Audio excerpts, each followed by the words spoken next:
not really at a loss for words very often, but at the end of the day, we have a young teenager. Straight ahead on 6 News, a 14-year-old accused of brutally killing 2 women in a Cambria County home, including his mother. We'll tell you where the investigation stands tonight. I seen a very frantic person coming up to my neighbors. He was crying, he was hysterical. They called the cops. Shock, fear, and heartbreak. We're hearing how neighbors are reacting after tragedy strikes their quiet Carrolltown street. Their emotional response ahead. Both suffered massive blood loss due to multiple stab wounds. We'll also tell you what we're learning about the victims as investigators try to piece together what happened and why. 6 News. Coverage you can count on starts with breaking news. You're looking live at the Carrolltown home where Cambria County investigators say 2 women were found stabbed to death last evening. They say a young teenager is now behind bars accused of killing the 2 women, including his own mother. Authorities today charging 14-year-old Judah Courtney for their deaths. Our 6 News crew was there this morning as Courtney was escorted out of the district magistrate's office in Ebensburg. He was arraigned on charges headlined by 2 counts of criminal homicide and is being charged as an adult. His bail has been denied.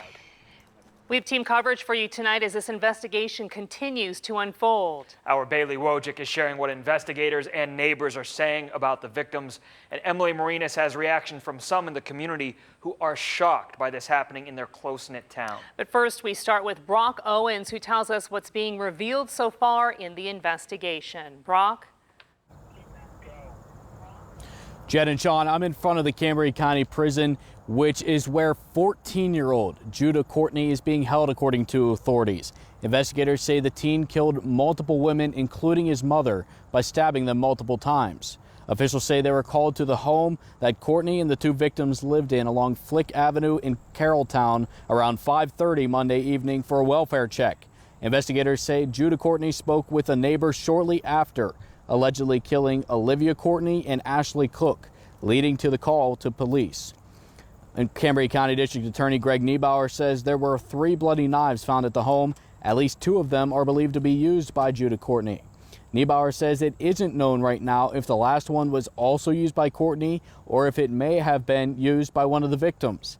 Cambria County Coroner Jeff Lee says there were signs of a struggle on the 2 victims who were found dead in the living room of the home. Investigators would not say if he had any injuries, but did provide details on the injuries suffered by the 2 women. Both suffered massive blood loss due to multiple stab wounds. But in speaking with Chief McAvoy last night on scene, as well as the patrolman on scene, it was not known to be a problem house.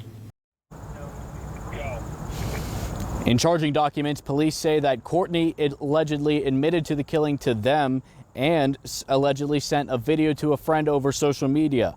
And Niebauer adds that any information that anyone in the community may have about the case should be reported to Pennsylvania State Police in Ebensburg. Live in Cambria County, Brock Owens, 6 News. Brock, thank you. As we've been reporting, the teen accused of killing these 2 women is only 14. Now, normally a person of that age is charged as a juvenile, but according to Niebauer, the homicide charges can be filed as an adult against someone that young. While he is a juvenile, he is charged as an adult. That process through the court system is exactly the same for this case as any other adult case. Niebauer says he will be kept in the Cambria County Prison, but extra precautions will be taken to keep him separated from adult inmates. He also said Courtney's educational and medical needs will be provided. Following the deaths of Olivia Courtney and Ashley Cook, many Carrolltown community members are reflecting on their interactions with the family. Bailey Wojcik tells us what they're saying today and gives us more background on what we know about the Courtney household so far. Bailey? Yeah, Jen, investigators today revealing that Olivia Courtney, Ashley Cook, and Judah Courtney were relatively new to the Carrolltown area. While many neighbors describe the area as a place where everyone knew everyone, they tell us the Courtney household was an exception. Investigators today tell us that the family had moved to Flick Avenue in Carrolltown a little over 2 years ago from Texas. From what investigators say so far, they had no other family in the area. Cambria County Coroner Jeff Lees tells us that Judah's next of kin is a maternal grandfather still living in Texas, which is where the call revealing the incident had to be made yesterday. That's something that we're obviously interested in understanding what brought them into Carrolltown. Texas is not right next door, so that's, again, something that we're trying to figure out.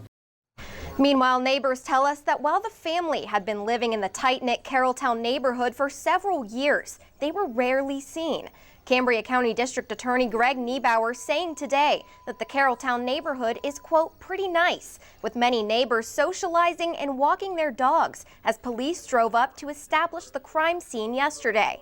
Several neighbors who spoke to us today described the family as very antisocial. They did talk to me occasionally in the initial stages, but after a while they became very reclusive and windows covered with blankets, curtains, sheets. I don't know their names, they never gave them, but they never came out to socialize. Investigators say that they're now in the early stages of learning more about the home environment and family structure of the household. Cambria County Coroner Jeff Lees says that autopsies of both victims will be conducted tomorrow. Live in the Content Center, Bailey Wojcik, 6 News. Bailey, thanks. We are hearing reaction coming from the neighborhood of the incident early this morning. Neighbors are saying that it is heartbreaking to see. Our Emily Marinas is at the house where the incident happened and also has reaction from officials with Cambria Heights School District, where we're learning the suspect once attended. Emily? Yeah, Jen and Sean, it happened last night right here in this house just behind me. Pennsylvania State Police are still on the scene investigating, but neighbors and locals are saying it is shocking and heartbreaking that such an incident occurred in such a small town.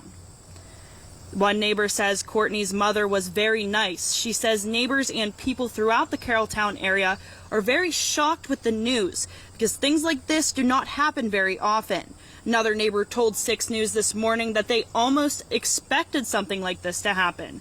She says that she has lived in the neighborhood for over 25 years. She says when the family first moved in a couple years ago, she spoke to them often. She says they eventually became unsocial, not very talkative. She says the incident is scary, but not unexpected in her eyes. Yeah, for this kind of small town, it's kind of weird. This doesn't normally happen, here. In a small town like this, it is very, I don't want to say traumatic, but it's very heartbreaking seeing, everything unfold or hearing everything. A small town like this, you hear there's hearsay, there's everything going on. Realistically, it's scary because I have a 5-year-old thinking that this kind of thing could happen in such a small area. Cambria Heights Superintendent Ken Kurchensky confirmed this morning that Courtney was an enrolled student at Cambria Heights, but was not an active student in the school buildings. He says that grief counseling will be available throughout the week for anyone who is in need of it. And you can stay up to date on this story with 6 News as we continue to cover it throughout the week. Live in Cambria County, I'm Emily Marinas, 6 News.